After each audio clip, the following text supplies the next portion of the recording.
Welcome to Connections Forum for Relationship, Expression, and Healing.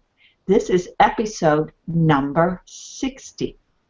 The topic for today, the topic for today is the integral creativity as a co-creative tool for the emergence of new paradigms.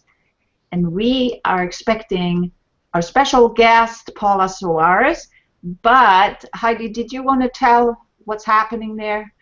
I actually don't know what is happening, but Paula, lives in Portugal, and Portugal is 1 hour distant from here, and she didn't show up, and so I presume that she thinks it's 4 o'clock her time and not 4 o'clock my time. So we are still hoping that she will get our messages and comes in, and in the meantime, we thought to do the show ourselves in some way. So first let us introduce ourselves. Margherita, will you begin? Yeah. So Connections Forums offer single episodes and short series of talks, such as relationship issues, personal expression and self-development, and as well as healing of these areas. And the purpose of our shows is to give you inspiration and also teach you new skills which to handle the issues which are connecting with our topic. You can watch all our replays on our website, Hangout on Connections. I am Margherita Cristalotis, an intuitive mentor, healer, author, creative artist, and consciousness explorer from Sweden, which is my home country. I help stressed, overwhelmed professional women overcome emotional turmoil and recover their authentic self. And I do this work via online program or at Enchantment, which is a private healing retreat I created here in Kingston, Ontario. Yeah, that's in Canada, where I live. I use my studies in math and chemistry to make sense of the intricacies of healing and using crystal tools, which is my passion. I absolutely love seeing clients thrive and flourish when they see the gift of healing in their life.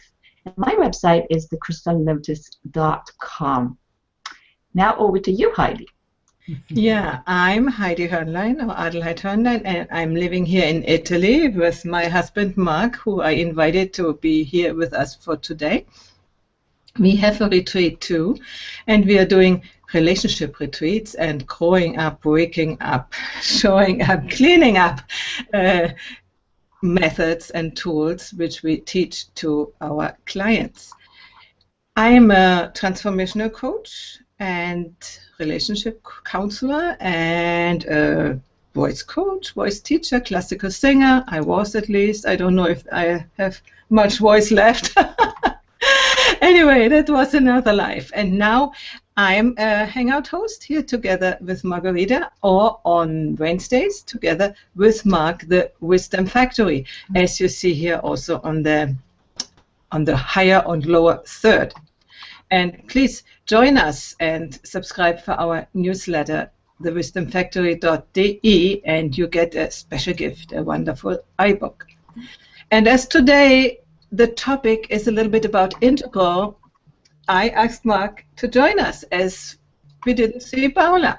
But I would like to read a little bit about Paula, because we got to know Paula about 2 years ago in video chats about Integral in the preparation of the Integral conference in Budapest, and then we met her live in Budapest last year. And I also did several hangouts with her in the past about the feminine in Integral, and so I would have really appreciated today that she talked about her way of doing, because it's really a feminine way.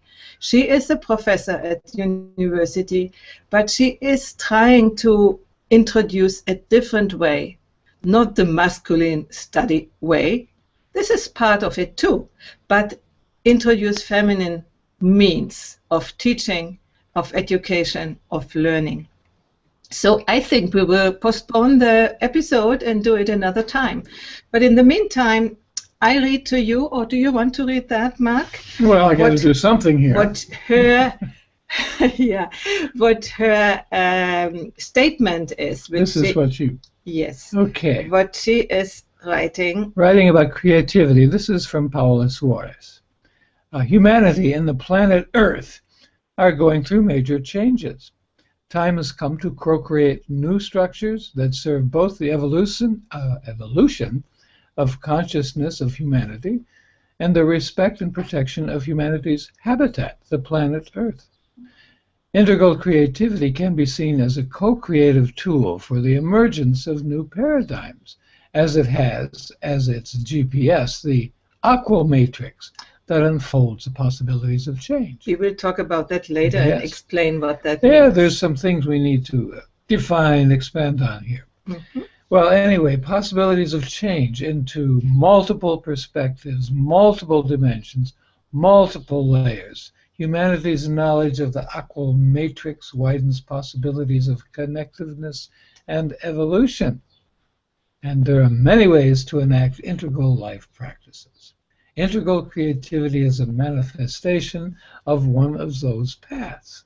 Remembering Friedrich Schiller's Spieltrieb, this is Spieltrieb, German, or ludic impulse that inhabits the human being, and bearing in mind the essence of the creative life impulse that inhabits all living creatures. Creative expression is at the core of expressing life itself. Integral. Yeah, I can continue. Go ahead. Yeah. Integral creativity is a co-creative tool that can be applied to all areas and all quadrants as an evolutionary tool for self-development. For instance, creative diaries, creative dance, creative voice, etc. As an evolutionary tool for co-creating new we spaces, like in a World Cafe, collective creative expressions, harmonic tempo, etc., and as well as an evolutionary tool to discover and to promote new systemic approaches, from hierarchy to holarchy. Wow. Wow, yeah, we will talk about that afterwards. I want to talk about her because she has a long list of projects and also of merit. She is a professor at the Department of Visual Arts and Design at the School of Arts of the University of Évora in Portugal.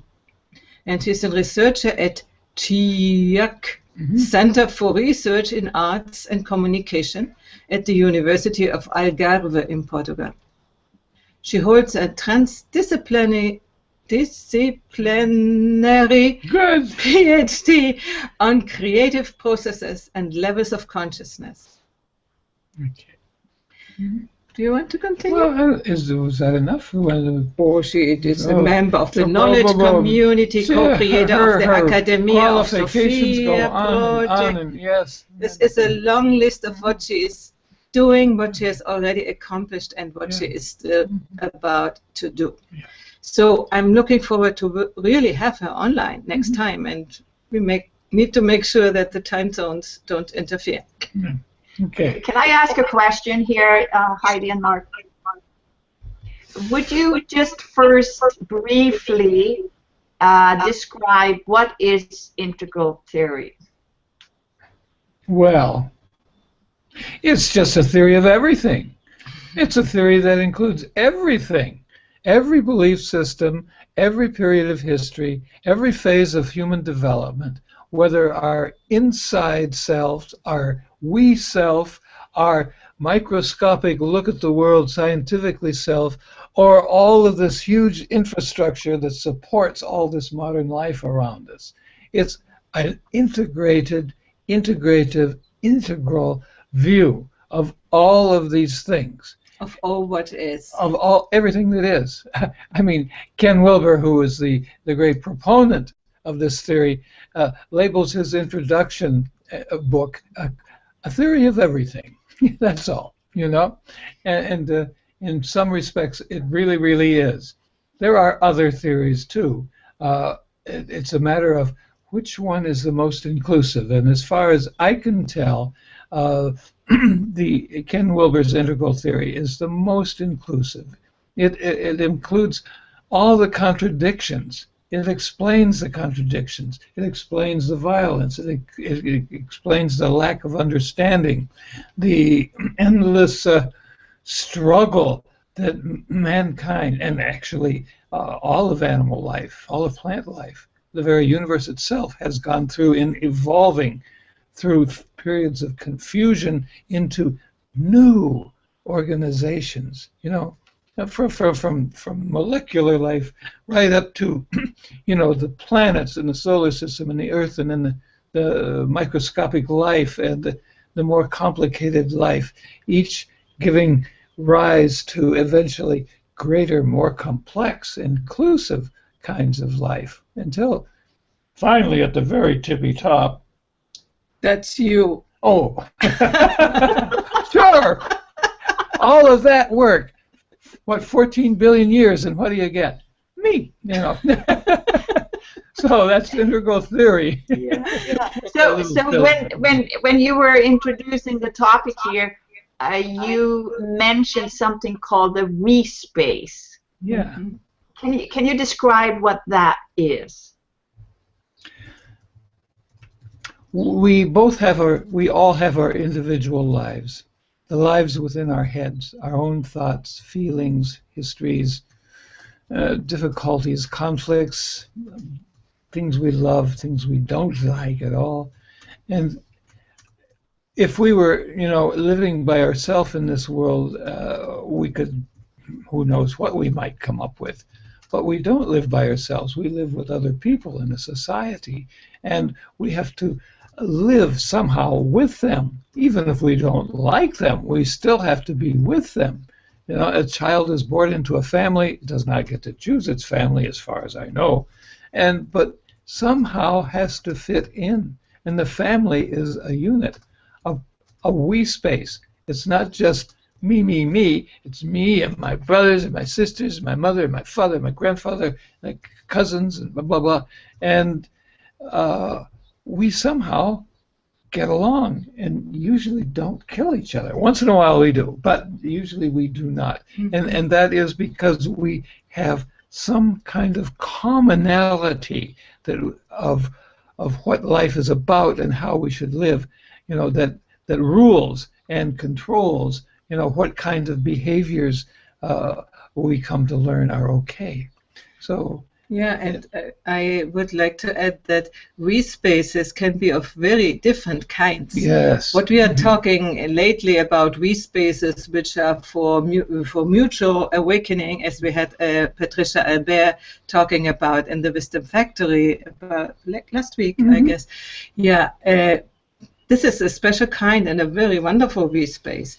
But there are many different kinds of we spaces, and depends on the common rules and the common values which are there, and the common attitude to what is happening. For instance, I'm always saying, the war, the Second World War, began by a certain sort of we space, because people in this space said, yes, we want the war. This was also we space, but maybe not the best one, So there can be a we space in every party. And, there are different kinds of we spaces, and some have the potential to evolution, to create something new, and some have only the keeping every time the same. Same old, and so they don't have the creativity aspect, but the repetition aspect. So, yeah, that's what I wanted to add. So when you're talking about this, so I'm seeing it's like we and them. There is many we.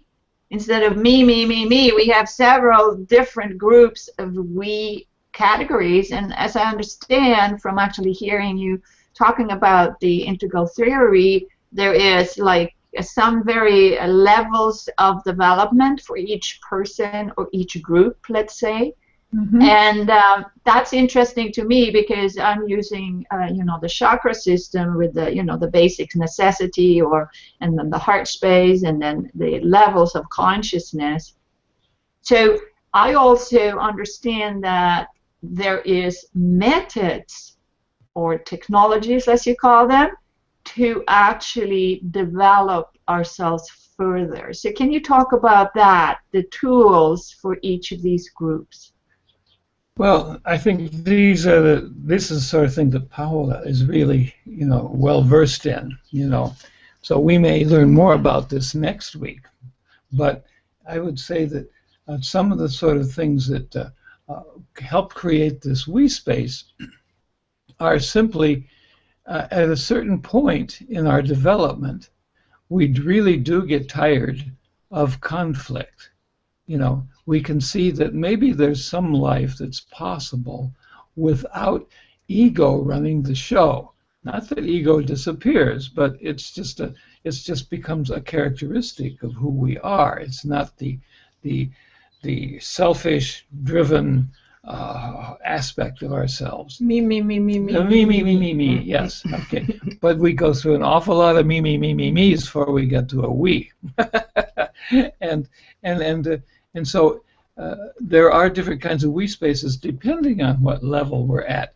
But the kind that we're really looking at now are the evolutionary edges of this we space. And it comes out of the evolutionary edges in ourselves, And what are we able to see? What vision do we have? Also, what kind of pain do we feel in being separated from other people, and how difficult that is? How we want to avoid that, because it's a terrible kind of loneliness and bitterness and just I guess I'm going to just say it's such a diss, and so these methods of getting together, of following some rules, for example, about how to interact, and with skill and persistence, something can emerge. And for example, we're a couple, and we share a similar worldview.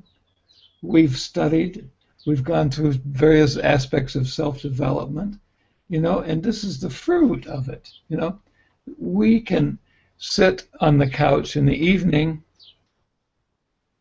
and start talking with absolutely no predisposed end of the conversation. There isn't any point one of us has to make. We're not just waiting for the other to shut up so we can say what we want to. Yeah. We're actually a conversation, a new co-creative conversation that did not exist before. And when we come together in that way, we discover things in ourselves that we never knew were there. Yeah, it is true. Uh-huh. I wanted to say there are other we spaces in which are ruled. For instance, when we talk in spiral dynamics, in the blue level of development, there are quite strict rules about what is right and what is not right. And inside this community, let's say, inside this level, communities can exist and even give you the feeling of being part of. Oh yeah. This is a wonderful place to be. And even in the next stage, there can be sort of communities of the achievers. Yeah. we are good, and so we stay together in a conference, yes. And we are, empowering each other in some way, because I'm better than you anyway.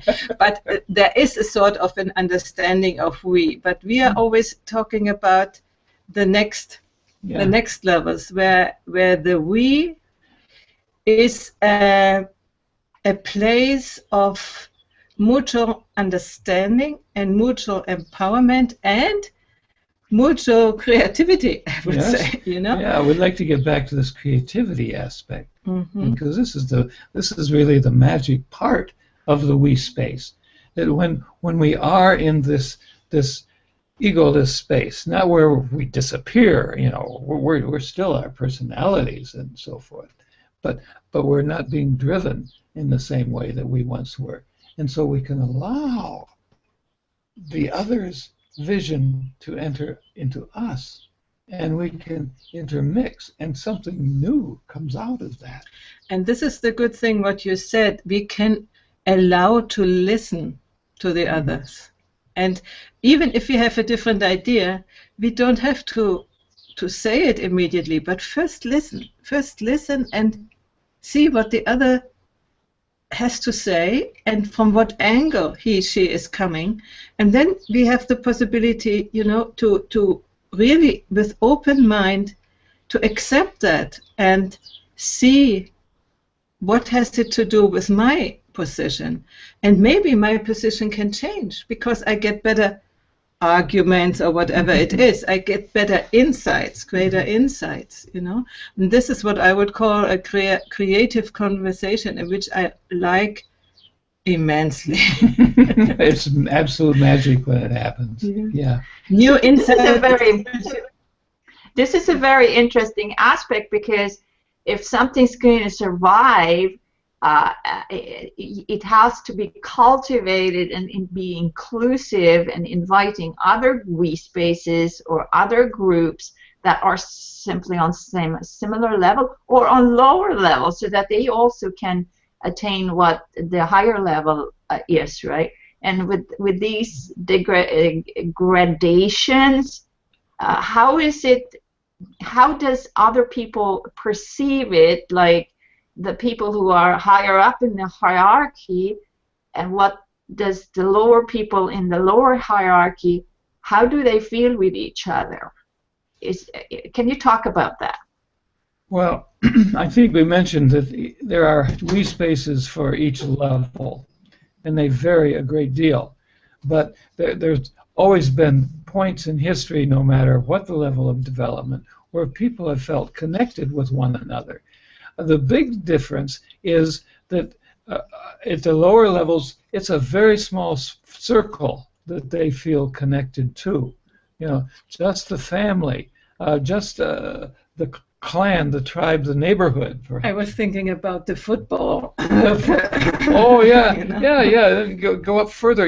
Our football club. Ours. And this it's not necessarily terrible or anything of the sort. It can be, because that kind of footballer energy, when not controlled, can just run amok in a community, turn into a mob, or even more into an army, Yeah. But each level can do that. Has something. We strive for this kind of connection with others, And depending on how developed we are will determine what kind of togetherness we will have, what kind of... Yeah, and what I understand, Margherita, I don't know if I understand you right, the question is, when you are, let's say, in a higher level of development, and how do you see the people in the lower level, and vice versa, Is it that? Yeah. Yeah. I think people in lower levels of development, they just cannot see anything higher than them, because they just are not awakened to a broader perspective. Their view is like this, and you can imagine growing up, like going from here to here to here to here, and at the end you have a sort of circumspection, and like Ken Wilber's theory of everything. It's like a view from above. Yeah. There is a lovely word in German. You say you cannot see the wood because of the trees. That's what we normally do. We see single trees, but we cannot see that it's altogether a wood. But if you look from up, you see that it's a wood. It is consistent of single trees, but it's also confined. After the wood is something. A forest, you say, not wood. Yeah, okay. Yeah, forest is fine. Forest, yeah. Okay, we have a comment from Jeremy Murphy, and he says, hashtag listening at the very deep level is hashtag magical, and perhaps more importantly, hashtag transformational. It changes everything. Thank you for that. Those are good choices of words, Jeremy, because it is magical. And this is something that at a kind of modern level we don't indulge in anymore. That's childish stuff. But, there's a level beyond, and I hope that that we're there, so we can kind of be re-enchanted with all of these possibilities, and not have to depend upon rationality and reasonings and probability and mathematics and hardware. But many of these of the people in the world still have to go there to go to a rational worldview and see the world, from a rational perspective, and can really make decisions on a rational way. Mm-hmm. It's not always the best thing, but at least it's a part of a good decision to be able to think it through. Yeah. And lower levels, let's say the first 4 levels, are not able to do that. And we have to think about it. And about 70% of the world population is in these levels where they have not yet reached a fully functional rationality. Mm-hmm. And if you are very sincere, often we are not there using that either, That's the magical part of it, though, because once we've gone past rationality, we can use rationality where it's appropriate, just as we can use traditional understandings of right and wrong, or we can use our rebellious energy, or we can use our tribal feelings of solidarity. All these things are possible. You can't reach up past where you are, but you can reach down.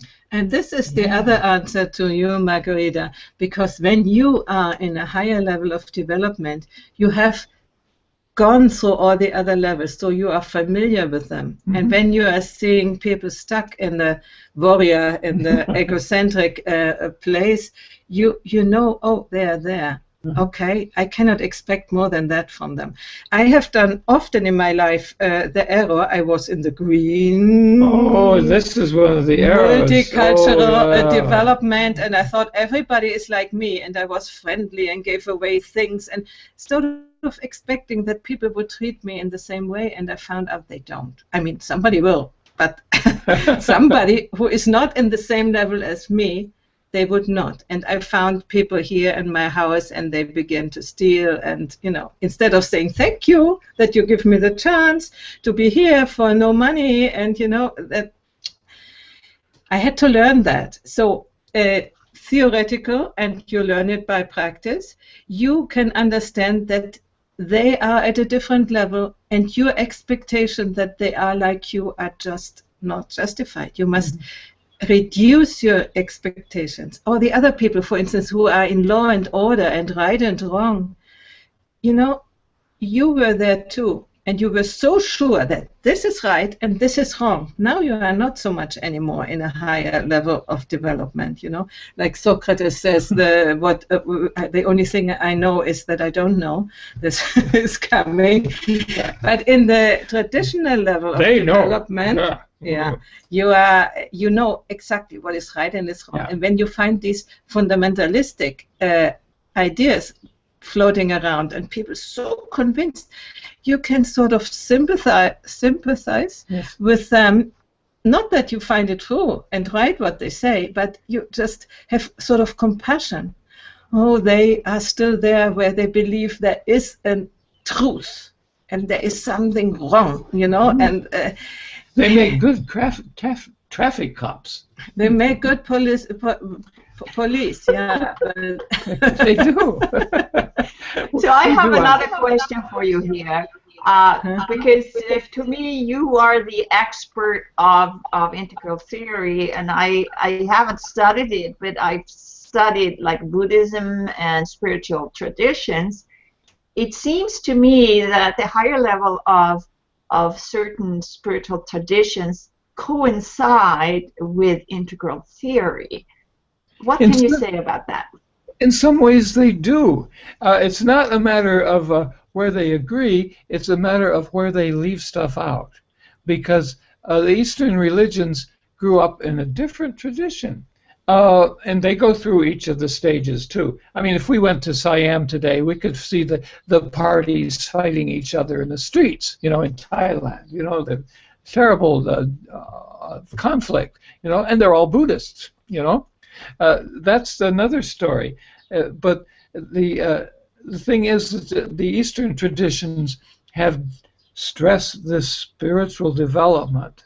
And when you think of the world that they grew up in 2,000, 2,500 years ago, you know, life was so cruel, so difficult, that the escape was to withdraw from the world and not expect anything from the world, and to learn to be content with oneself and what one could do, and you know, and live inside, in spirit.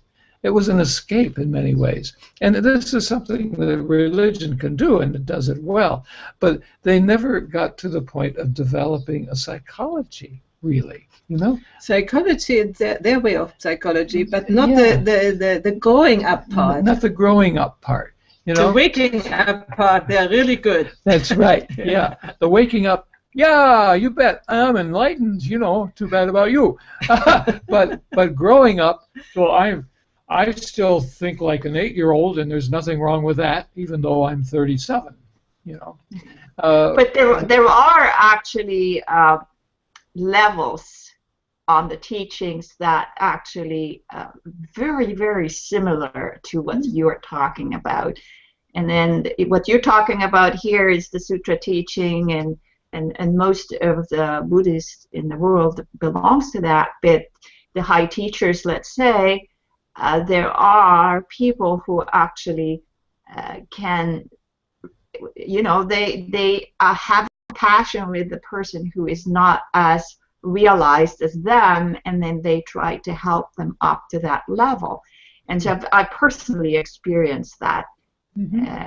So I think that modern Buddhist teachers are not any more than 30 years ago when they came over, or 40 years, 50 years ago when they come over from the East. They have learned something too. So they are integrating this knowledge to the Western. I mean, what is going on is that the Western traditions and societies adopt the Eastern, which has happened with in the 60s, more or less, and the other way around. So this is okay, you know. But you know what was, to make the point, what one of the main reasons why Ken Wilber began to study these things was he believed in that meditation, and he's a big meditator and from way back, Buddhist and everything, and he thought this would be the way, you know, waking up and then it's everything fine. And then he noticed that, highly realized, enlightened Zen masters in Japan, they proclaimed killing others in the war. He said, oops, there is something, they preach compassion, and then they are fans of the war and killing others. And he found out that, yes, spiritually they have that, but as a growing up level, they were still in the ethnocentric level, in the traditional level, we against them, and we have to fight them. And so he said, the waking up alone cannot be. And so he really began to put together psychology, which we have developed very well in the Western countries, with that spiritual teachings of the East, and to find out that one cannot substitute the other. Only psychology, only psychotherapy, only meditation, but both together and some other practices together, that's it. That is the you can get the most out of it. Otherwise, you leave out one essential part of your life.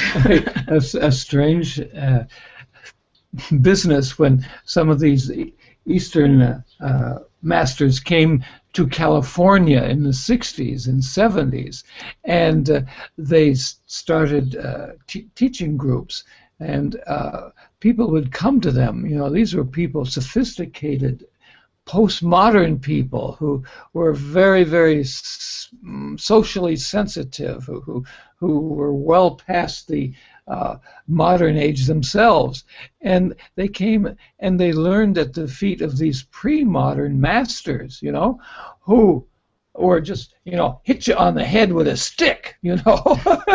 That was their compassion, and of course many of these people just reveled in the luxury of the West with fine cars and lots of sexual activity and just what we would call the way a football player would act, so they were spiritually advanced, but the Western students were socially advanced in their own development, and so there were some very curious combinations of students and teachers in those days. But the teachers are also they're individuals, and if they claim that they're spiritually awake and then are not, they will find it out by actually meeting these kind of students that they meet.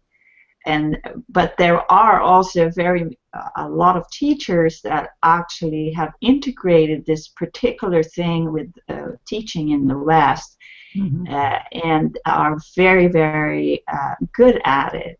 So there is those teachers too. Yes, I'm talking about a generation ago, really. Yeah. Because, for example, the world leader Dalai Lama, he would never do that. No, he wouldn't. But you know what? Such things as homosexuality, he finds abhorrent. Even today. Yeah. So that's just where he's at. That's Tibetan society, and it serves a purpose in that society. But it doesn't fit the modern world very well. So it's not yet all-inclusive, let's say. The levels of development you can measure in how many parts of the world, how many people are included in the circle of care. Circle of care, yeah. And as long as there are some excluded or less privileged. No, I wouldn't say privilege. Something is wrong, completely wrong with them. They are less. They are less. Yeah. Then it is a little bit of a problem. No, it's the exclusiveness. And when you go down in the level of development, there is ever more excluded. And when you go up in the level of development, it's ever more embraced. So you can see the level of development of a person, how much they can embrace. If they embrace only the family, only the country, or then the religions, who is part of the religion, or if they embrace the whole world, if they take care for environment and so on, or if they even take care for the whole cosmos, for the whole universe, if this is in their mindset.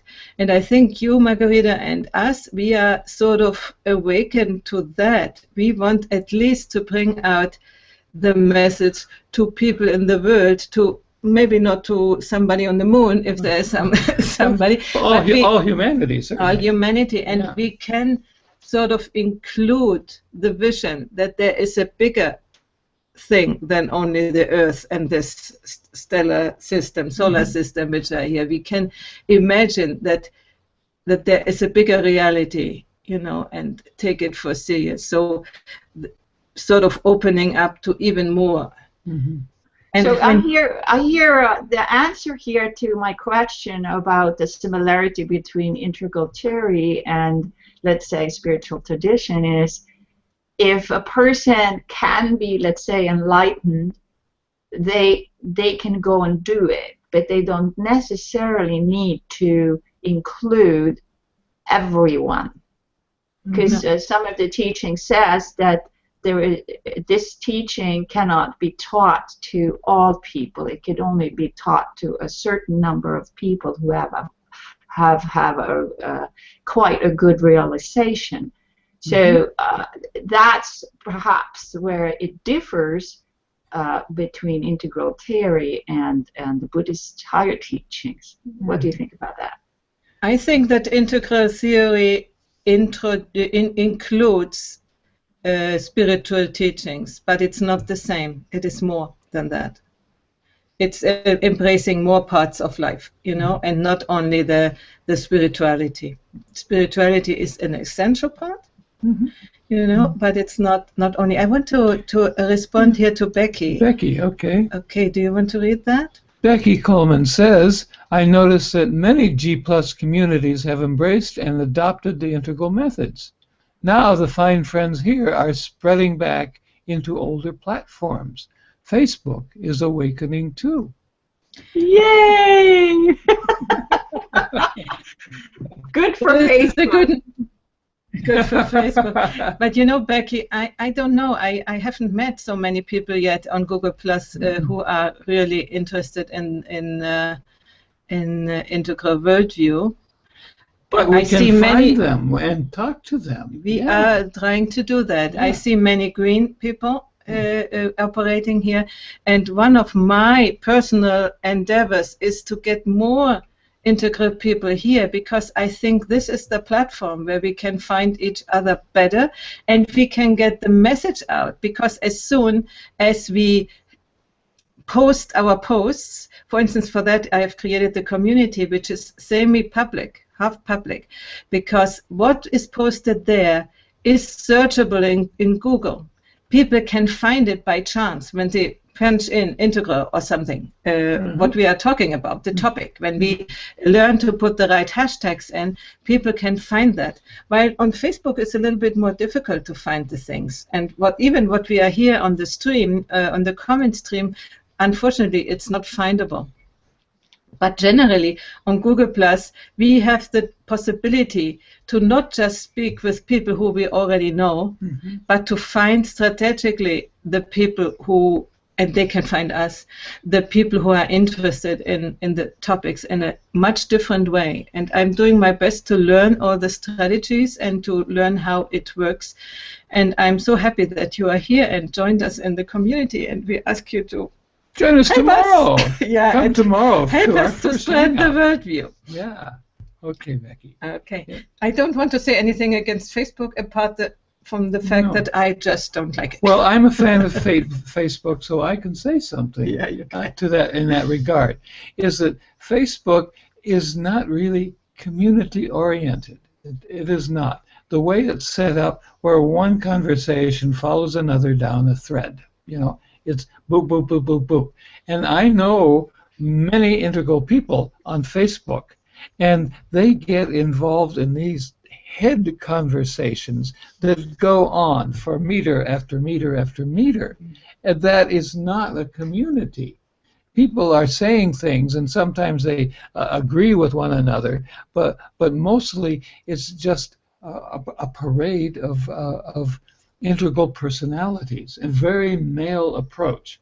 And and the difference, what I see, is that we have here the possibilities to really talk to each other in person very easily. As soon as we have understood how Google Plus works, we can create these hangouts, we can stay together, see each other, talk to each other, instead of hacking words into the keyboard. But you have another comment here, let me see. Becky, right? Yes, Becky. She's saying there are also many who use the theory for negative purposes. Absolutely. You can use everything for all purposes. And unfortunately, let me get that back. If you're a Madison Avenue salesperson, you can learn how to appeal to people at every level of development and exploit them for your benefit. It's like psychology. The deep insights in psychology are used for manipulating people. Like yesterday, what I presented as the let's say feminine power practices, they can be used for growing your ego. You know, unfortunately, the tools are not a guarantee that they are used well. No. So we come to the end of our episode here, and I really appreciate this communication and conversation with you guys. So far, and what would your takeaway be here? My takeaway is that we never really got around to talking about creativity itself. You know, we have to wait for next week on that one, I think. My takeaway is that I have to remind people, even if they had been on hangouts with me, like Paula was, for 4 or 5 times, that in every time I have to write again, please remind, come a half hour earlier, and your time is that time and not not mine. But anyway, I have another takeaway too, Margherita.